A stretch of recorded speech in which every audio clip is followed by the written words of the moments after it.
আসসালামু আলাইকুম সম্মানিত দর্শক শ্রোতা, আপনারা কিন্তু অনেকেই জানেন যে শায়েখ আহমদুল্লাহকে অন্তর্বর্তীকালীন সরকারের উপদেষ্টা হওয়ার প্রস্তাব করা হয়েছিল, কিন্তু তিনি সেই প্রস্তাব ফিরিয়ে দিয়েছিলেন।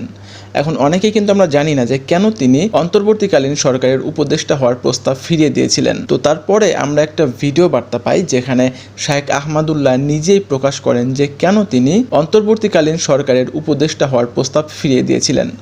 তো চলুন প্রথমে আমরা সেই ভিডিওটি দেখব এবং তারপরে আমরা মন্তব্য দেওয়ার চেষ্টা করব।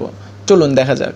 অনুগ্রহ করে বলবেন যে আপনি কেন উপদেষ্টা হলেন না। দেখুন, এই বিষয়টা নিয়ে সোশ্যাল মিডিয়াতে যেভাবে আলোচনা চলছে আমি অনেকটাই বিব্রত। বিশেষ করে অনেকে লেখালেখি করছেন, অনেকগুলো মিডিয়াতে উঠে এসেছে।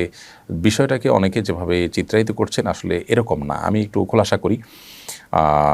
আমাকে শিক্ষার্থীদের তরফ থেকে একজন ফোন দিয়ে বললেন যে অনেকে আপনাকে উপদেষ্টা করার ব্যাপারে মতামত দিচ্ছেন, আপনি কি বলছেন, আপনার মতামত কি। আমি তখন পরিষ্কার জানিয়েছি, দেখেন আমি এটার জন্য নিজেকে উপযুক্ত মনে করি না, এর চাইতে অনেক উপযুক্ত মানুষ আছেন আলহামদুলিল্লাহ। তখন আমি কয়েকটা নাম প্রস্তাব করি, এর মধ্য থেকে তারা বিভিন্ন ক্রাইটেরিয়া বলেন, সেই ক্রাইটেরিয়ার আলোকে ডক্টর আফম খালেদ হোসেনের নাম বলি। তখন তারা ওনার নাম্বার চান, আমি নাম্বার দিই এবং পরবর্তীতে ওনার ব্যাপারে দেশের বড় বড় ইসলামিক দলগুলো, বড় বড় নেতৃবৃন্দের সাথে আলাপ হয়েছে, তাদের সবার পক্ষ থেকে পজিটিভ রিপ্লাই পেয়েছে। পরবর্তীতে তিনি নির্বাচিত হয়েছেন আলহামদুলিল্লাহ। তো আমাকে এখানে চূড়ান্ত করে ফেলেছেন তারা, তারপর আমি ডিনাই করে ফেলেছি। আমি এত মহানুভব মানুষ বা এত মহান মানুষ আসলে না। পদের বা দুনিয়ার মোহ অন্য দশজনের মতো আমার মধ্যেও আছে। আমাকে যেভাবে আপনারা অনেকে মহান করে দেখাচ্ছেন, এটা আপনাদের মহানুভবতা বা আপনাদের সুধারণা ছাড়া কিছুই নয়। কোনো কোনো ক্ষেত্রে এটি কিন্তু বাড়াবাড়ি বা অতিরঞ্জনের পর্যায়ে চলে গেছে। আমি নিজে আসলে কিছুটা বিব্রত। বিষয়টি আসলে জানাজানি হতো না, কিন্তু আলেমদের একটা ফোরামে এটা নিয়ে পরামর্শ হয়েছে। সেখান থেকে আসলে কেউ কেউ সোশ্যাল মিডিয়াতে লিখেছেন, সেখানে থাকা আলেমদের কেউ কেউ। আবার এটা যখন আমার সাথে ফোন আলাপ হয় তখন সামনে কয়েকজন ভাই ছিলেন, এখান থেকেও জানাজানি হয়েছে। তো বিষয়টা এরকম না যে আমাকে একেবারে পদ দিয়ে দেওয়া হয়েছে, আমি ইচ্ছাকৃত এটাকে ডিনাই করে দিয়েছি চূড়ান্ত হওয়ার পর। ব্যাপারটা এরকম না। আমাকে বলেছে তারা, আমি অপারগতা প্রকাশ করেছি, আরেকজনের কথা বলেছি।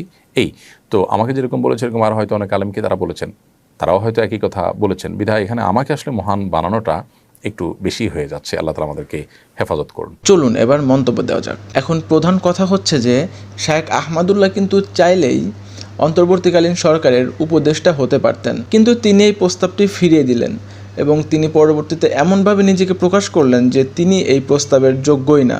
আসলেই কি তাই? তো একটা বিষয় শুধু লক্ষ্য করেন যে এত বড় মাপের একজন মানুষ, এত বড় একজন শায়েক, তিনি কিন্তু নিজেকে কতটা ছোট মনে করেন।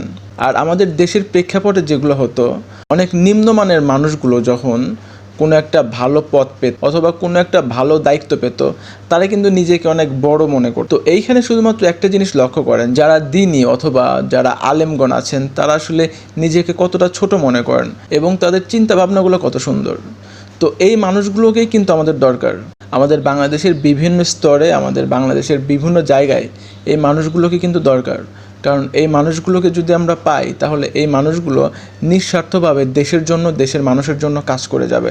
যাই হোক, ছোট্ট একটি মন্তব্য দিয়ে এই ভিডিওটি শেষ করছি। সেটা হচ্ছে যে যতক্ষণ পর্যন্ত একটি দেশ কুরআন সুন্নাহ মোতাবেক না চলবে ততক্ষণ পর্যন্ত সেই দেশটি সমৃদ্ধশালী হতে পারবে না, সেই দেশটি শান্তিদায়ক দেশ হতে পারবে না।